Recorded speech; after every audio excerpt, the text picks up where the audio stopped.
경남 학생 인권 조례안을 둘러싼 찬반 논란이 뜨겁습니다.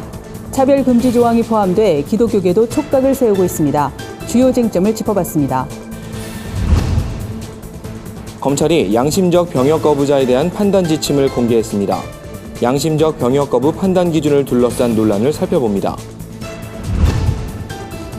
신천지가 정통교회 비판 등 대외 활동에 적극 나서고 있습니다.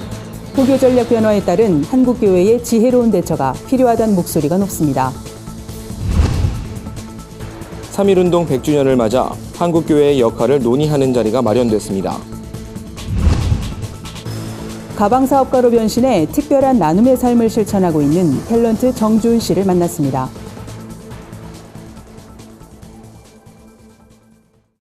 여러분 안녕하십니까? 구티비 위클리 뉴스입니다. 한 주간의 뉴스를 종합해드립니다.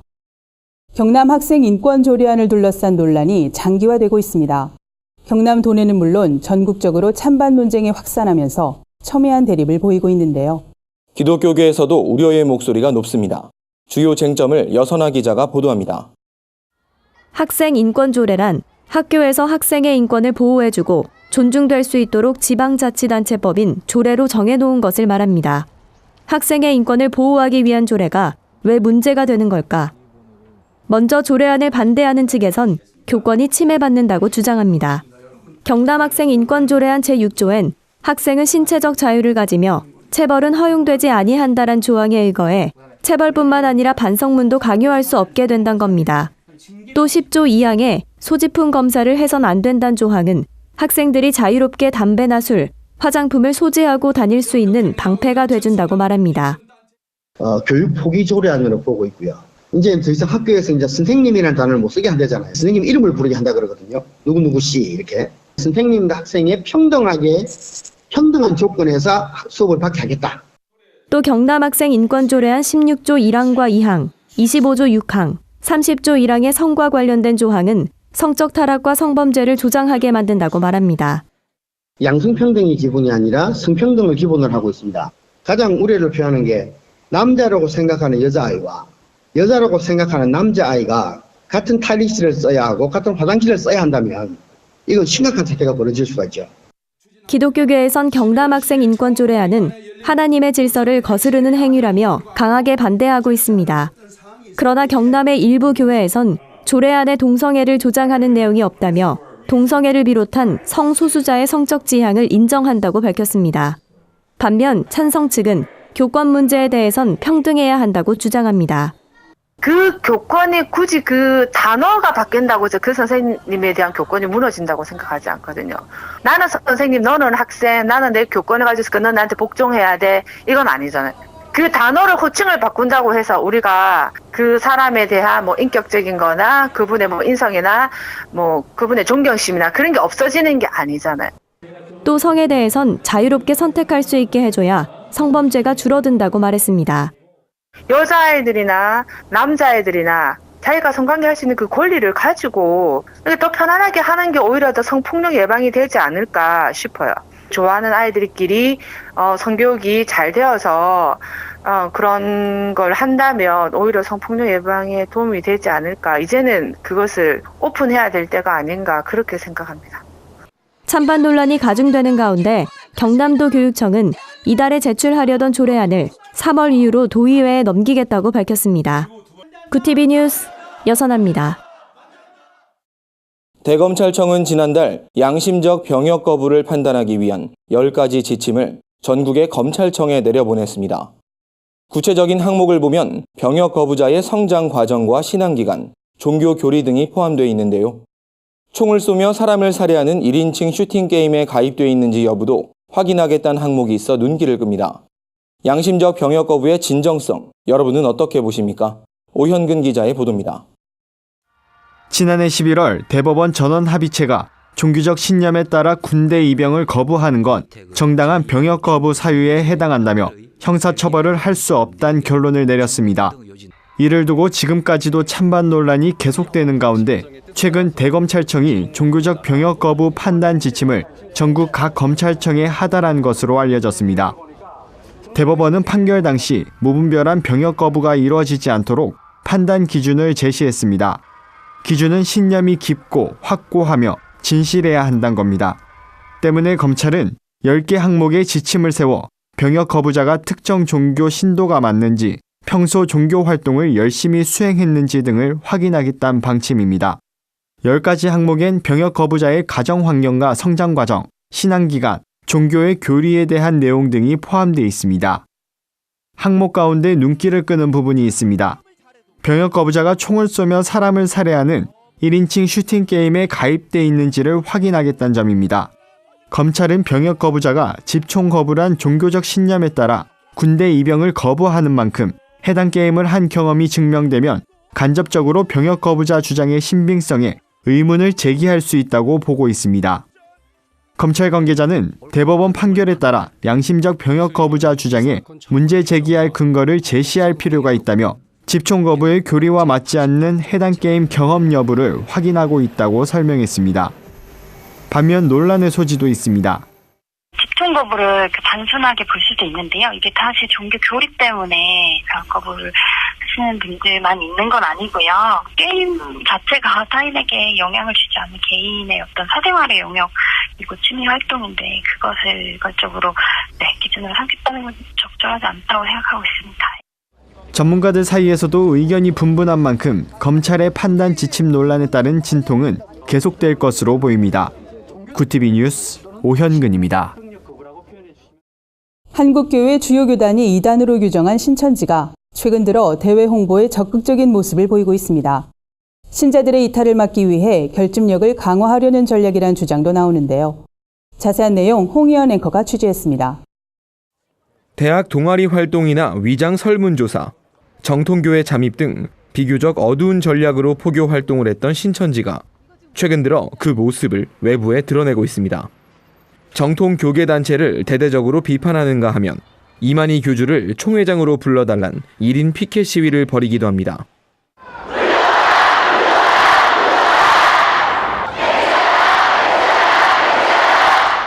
이 같은 전략에 일각에선 신천지가 정통교회보다 더 당당한 모습을 보이고 있다는 의견이 나옵니다. 정통교회가 우리 사회 지탄의 대상이 된 이때 신천지가 이를 노리고 적극적인 활동을 벌여 일반 시민의 호응을 얻을 거란 주장입니다. 하지만 신천지 전문가들의 입장은 달랐습니다.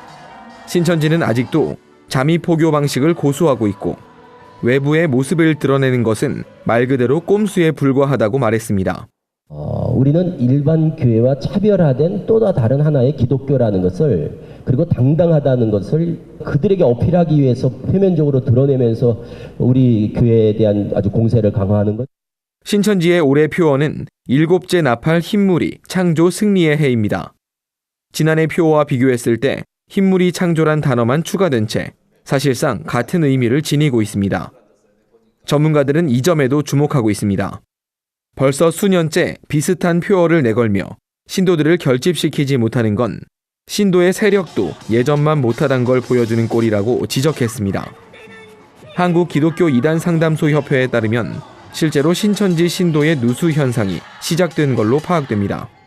새로 들어가는 사람들한테만 집중하지 오래된 사람들은 누수 현상이 많이 나타나고 있는 거죠. 그럴 수밖에 없는 거죠, 지금.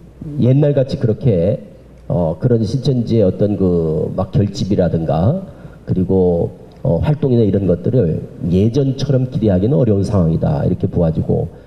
하지만 방심은 금물입니다.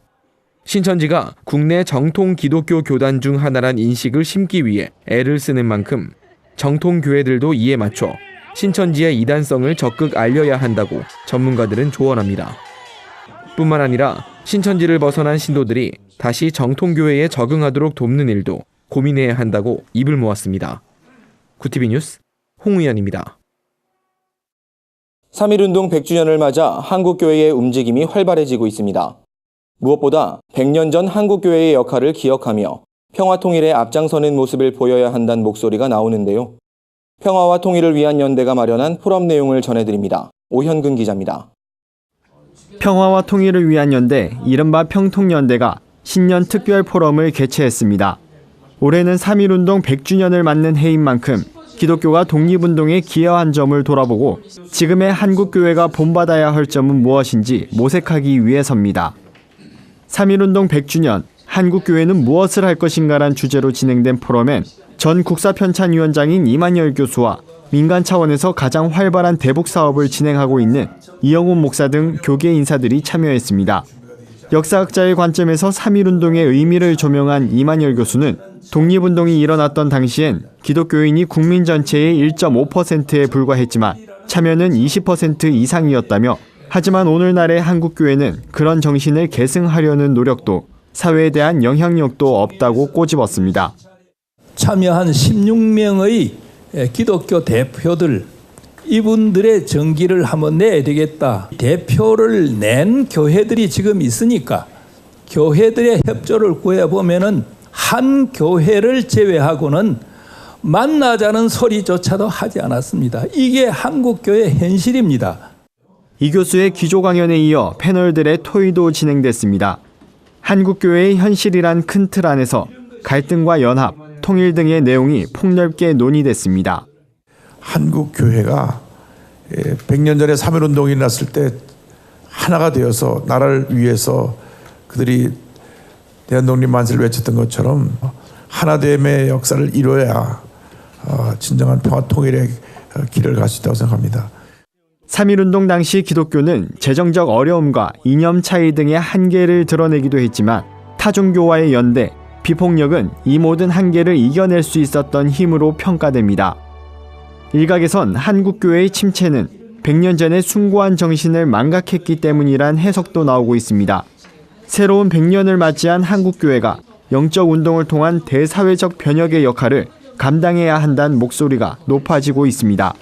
구티비 뉴스 오현근입니다. 1998년 데뷔해 연기자로 활동해온 탤런트 정주훈 씨. 6년 전 돌연 가방사업가로 변신한 정 씨는 전 세계 고아들을 도우며 새로운 인생을 살고 있습니다.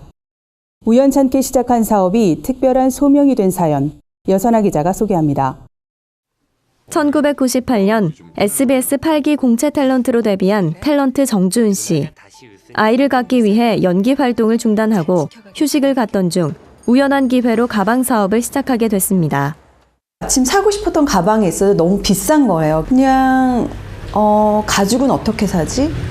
또 공장은 어디 있지? 그래서 제가 그냥 인터넷으로 서치를 해서 가죽을 사서 그 공장도 서치를 해서 그냥 무작정 그걸 가지고 가서 그냥 심플한 가방이어가지고 이거 그냥 만들어 달라고 사장님께 부탁을 해서 시작이 된 거예요. 그렇게 만들어진 가방 브랜드 토브는 생각지도 못하게 큰 성장을 하게 됐고 정 씨의 사명을 이룰 수 있는 도구가 됐습니다. 평소 아이들에게 특별한 애정이 있었던 정 씨가 수익금 절반을 고아들을 돕기 위해 내놓은 겁니다. 제가 2007년도에 소망교회에서 DTS 예수전도단 제자훈련을 받았는데요. 그때 6개월 동안 제가 비전을 놓고 기도했었는데 그때 받은 비전이 고아에 대한 비전이었었어요. 고정적으로 아이들을 섬기려면 뭔가 이제 고정적으로 수입이 있어야겠다. 나중에 제가 무언가 사업을 하게 되면 그거의 수익의 50%는 고아를 섬기는 일에 사용해야겠다라는 생각을 했었거든요. 2017년 토브는 월드비전에 5천만 원을 기부하고 지난해엔 1억 원을 기부했습니다. 이 기부금으로 아프리카 스와질랜드 지역에 에이즈 고아들을 돕는 움블로지 아동돌봄센터가 지어졌습니다. 정 씨는 토브의 뜻이 히브리어로 선한, 아름다운 일이라며 이 뜻대로 토브가 앞으로도 선한 사역에 사용되는 기업이 되길 바란다고 전했습니다. 앞으로도 토브가 정말 많은 고아 아이들을 살리고 또 꿈과 희망을 전해주는 일에 동참할 수 있는 그런 기업이 되었으면 좋겠고요. 저 역시 그냥 좀 열심히 최선을 다해서 더 잘했으면 좋겠습니다. 구티비 뉴스 여선아입니다. 구티비가 발행하는 종합주간지 위클리 굿뉴스의 주요 소식을 오현근 기자가 소개해드립니다.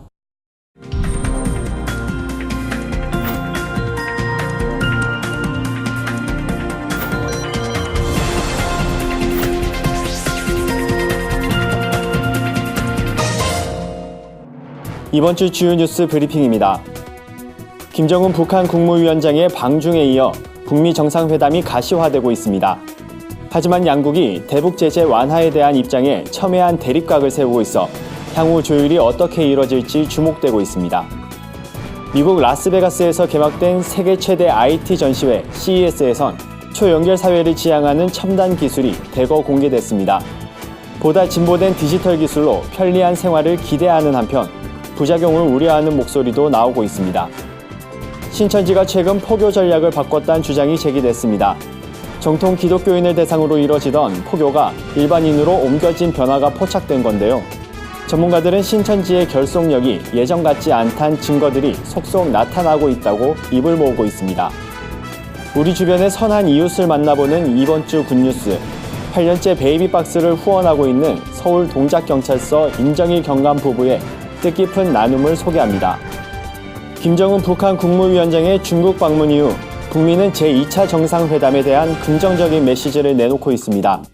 이는 2차 북미 정상회담 성사를 위한 다음 단계로의 진전이 멀지 않았음을 보여주는 것으로 풀이됩니다.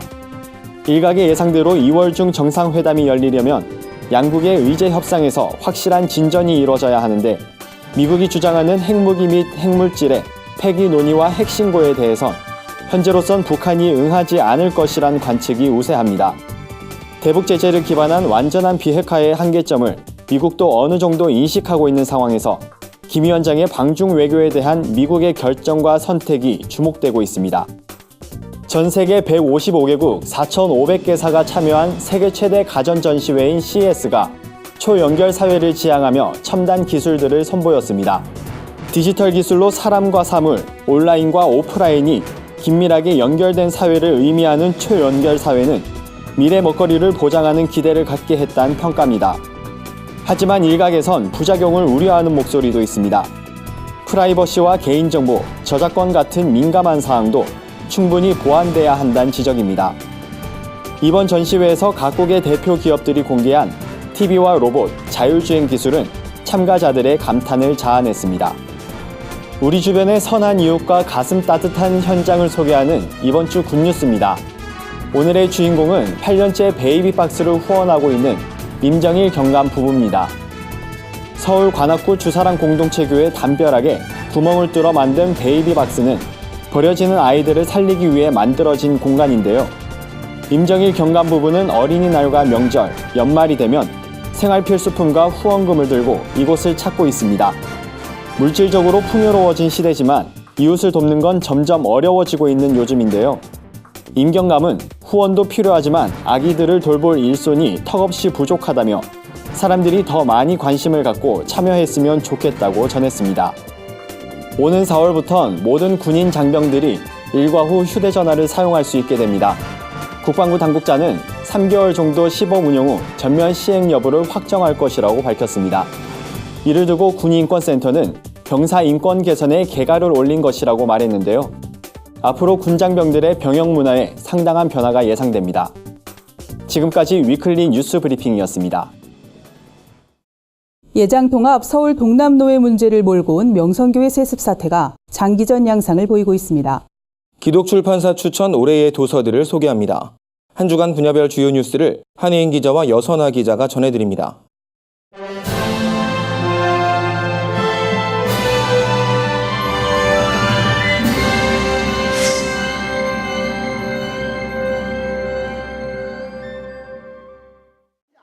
명성교회 사태가 장기화되고 있는 가운데 서울 동남노회 수습정권위원회가 양측 대표들과 간담회를 가졌습니다. 하지만 서로 간 입장차는 좁혀지지 못했습니다. 비공개로 진행된 이날 간담회에는 비대위 측에서 김수원 목사 등 3명, 명성교회 측에서 직전 노회장 고대근 목사와 명성교회 장로 등 3명이 참석했습니다. 명성교회 측은 김수원 목사가 신임 노회장으로 당선되는 과정에서 절차상 문제가 있었다며 구 임원들의 자격을 인정해달라고 한 것으로 알려졌습니다. 반면 비대위원장 김수원 목사는 서울 동남노회 파행은 단순한 임원 선출 절차 문제가 아닌 명성교회 사태로 인한 것이라며 교단과 한국교회 전체의 문제임을 고려해 좋은 중재안이 나오길 기대한다고 밝혔습니다. 같은 날 오후 총회재판국에서는 지난 10월 정기노회에서 신임 노회장으로 추대된 김수원 목사 선거 무효 소송과 관련 양측 의견을 듣는 자리도 마련됐습니다. 이에 따라 당초 다뤄질 것으로 예상됐던 명성교회 김하나 목사 청빙 건에 대한 재심은 연기됐습니다. 세계에서 기독교를 가장 많이 박해하는 국가로 북한이 18년 연속 1위를 차지했습니다. 오픈도어 선교회가 발표한 보고서에 따르면 북한은 지난 2002년부터 18년 연속 세계에서 기독교를 가장 많이 박해하는 국가로 선정됐습니다. 비핵화 논의와 함께 한반도 평화 무드가 조성되고 있지만 북한의 기독교 박해는 전혀 나아지지 않고 있는 상황입니다. 최근 북중 정상회담으로 인한 양국의 관계 개선도 결과적으로는 탈북자들이 신변의 위협을 더 많이 받게 돼 기독교 박해 지수가 상승하는 요인으로 작용했다는 분석입니다. 중국의 박해 지수가 상승한 점도 눈여겨볼 대목입니다. 중국은 지난해 종교 사무조례를 시행하면서 종교 탄압을 본격화했습니다. 선교사 집단 추방과 교회 폐쇄가 대표적인 사례입니다. 이 밖에 오픈도어 선교회는 국가 권위주의 확대, 초강력 민주주의에 기초한 인도 정부의 기독교 배척, 과격 이슬람 세력의 확산에 따른 세계교회의 관심과 대응이 필요하다고 강조했습니다. 구티비 뉴스 한혜인입니다.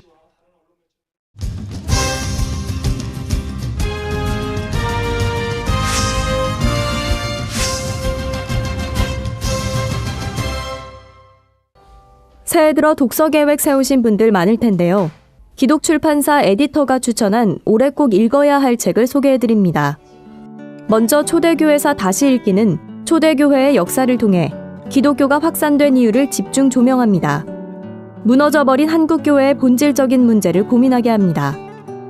주일학교 교사들에게 지침서가 될 만한 책도 있습니다. 나는 하나님 나라의 교사입니다에서 저자는 교사의 롤모델로 예수님을 제시하며 그분의 영성을 가질 때 진정한 교사가 될 수 있다고 말합니다. 마지막 책은 미국을 넘어 한국에서도 존경받는 팀 켈러 목사의 답이 되는 기독교입니다. 신이 없다고 말하는 무신론자들의 주장을 탁월한 논리로 풀어내 비기독교인에게 선물해도 좋을 책으로 꼽힙니다. 최근 한국선교연구원의 조사에 따르면 선교사 후원이 크게 위축되고 있는 것으로 나타났습니다. 한국선교연구원이 선교사의 재정 현황을 조사한 결과 선교사들의 37.9%는 지난 3년간 선교비가 감소한 것으로 나타났습니다. 반면 선교비가 증가한 선교사는 전체 34.9%인 것으로 조사됐습니다. 선교단체의 재정 현황은 더 어려운 상황입니다. 150여 개 단체 중 지난 5년간 전체 지출이 증가한 곳은 29.7%에 불과했습니다. 나머지 43.5%는 지출이 감소했고 27%는 변동이 없었습니다. 지난 3년간 선교비가 20% 이상 감소했다고 답한 선교사들도 14%를 차지했습니다. 하지만 선교사 10명 중 7명은 재정적 어려움에도 사역 중단을 고려하진 않는다고 답했습니다. 열악한 환경 속에서도 복음 전파를 위해 고군분투하는 선교사들에 대한 한국교회의 도움이 절실해 보입니다. 구티비 뉴스 여선합니다. 구티비 글로벌 선교방송단 교회 기자들이 취재한 전국교회 소식 전해드립니다. 예장합동 광주전남협의회가 신년 감사 예배를 드리고 새해 사역을 시작했습니다. 광주 광신대학교에서 열린 이날 예배엔 맹현환 목사와 윤중관 목사 등 협의회 관계자들이 자리했습니다. 설교를 전한 맹현환 목사는 온 힘을 다해 기도하는 교회가 되어야 한다며 무릎으로 하나님과 가까워지는 한 해가 되길 바란다고 권면했습니다. 광주광역시 기관단체장 초청 신년 감사 예배 및 할애회가 열렸습니다. 이날 예배엔 광주광역시 기독교 교단협의회, 광주 성시화운동본부 등 여러 단체들이 참여했습니다. 참석한 목회자들은 올해 광주 지역에서 열리는 세계 수영대회가 잘 진행되도록 교회가 앞장서 나가겠다며 이를 위해 헌신하는 기관 단체들이 되도록 노력할 것을 다짐했습니다. 부천 기쁨의 교회가 청소년을 위한 제23차 다니엘 영성 캠프를 열었습니다. 250여 명의 청소년이 참여한 이번 캠프에선 찬양과 말씀, 기도로 성령을 체험하는 시간이 진행됐습니다. 이종선 목사는 다음 세대를 이끌어갈 청소년들이 아브라함처럼 하나님을 경외하는 성도로 거듭나길 바란다고 전했습니다. 한 주간 해외 주요 뉴스를 윤인경 기자가 정리해드립니다. 해외 주요 뉴스입니다. 박해를 피해 인도에 머무는 이슬람계 소수민족 로힝야족이 최근 주변국들로 다시 피난길을 떠나고 있습니다. 인도 정부가 지난해에 이어 올해에도 불법 체류자 단속에 적발된 로힝야족을 미얀마로 강제 추방하기 때문인데요. 현지 언론은 이달 초부터 인도에서 국경을 넘어 방글라데시로 오는 로힝야족 난민 수가 급증했다고 밝혔습니다. 국제사회와 인권단체는 미얀마로 송환된 로힝야족이 심각한 인권 침해에 시달릴 것이라고 지적했습니다. 서양 국가들이 반난민 정책을 강화하는 가운데 에티오피아가 난민들이 일할 수 있도록 허용하는 법안을 전격 통과시켜 눈길을 끕니다. 아프리카에서 두 번째로 많은 난민을 수용하고 있는 에티오피아는 난민의 자립도를 높이고 국가 부담을 줄이기 위해 이 같은 법을 제정했습니다. 새 난민법에 따라 약 100만 명의 난민들이 수용소를 나와 학교를 다니고 일할 수 있게 됐습니다. 유엔 난민기구 대변인은 교육과 근로권은 난민과 지역사회 모두의 이익이 될 수 있다며 새 난민법은 옳은 일일 뿐만 아니라 현명한 일이라고 강조했습니다. 일본 국민 10명 중 8명이 동성결혼 합법화에 찬성하는 것으로 나타났습니다. 일본 광고회사 댄스가 지난해 전국 20세 이상 남녀 6만 명을 상대로 한 인터넷 조사에서 나온 결과인데요. 성별로 보면 찬성한다는 응답자가 여성은 87.9%, 남성은 69.2%로 여성이 동성결혼에 더 긍정적인 반응을 보였습니다. 연령별론 20대가 87.3%, 30대 81.3%, 50대 72.5%로 젊은 층의 동성결혼 찬성률이 높았습니다. 전통적인 가톨릭 국가로 알려진 스페인에서 복음주의 교회가 성장하고 있다는 소식입니다. 영국 크리스천 투데이는 스페인에 4,000개가 넘는 복음주의 교회가 있는 것으로 파악됐다고 보도했습니다. 스페인은 전통적 로마 가톨릭 국가지만 최근엔 매달 10여 개의 복음주의 교회가 문을 열며 성장을 계속하고 있습니다. 해당 매체는 하지만 2만 3천여 개의 가톨릭 교회 교세에 비하면 복음주의 교회는 여전히 왜소한 수준이라고 전했습니다. 구티비 뉴스 윤인경입니다. 이상으로 뉴스를 마칩니다. 구티비 위클리 뉴스는 인터넷 신문 데일리 굿뉴스를 통해서도 보실 수 있습니다. 시청해주신 여러분 고맙습니다.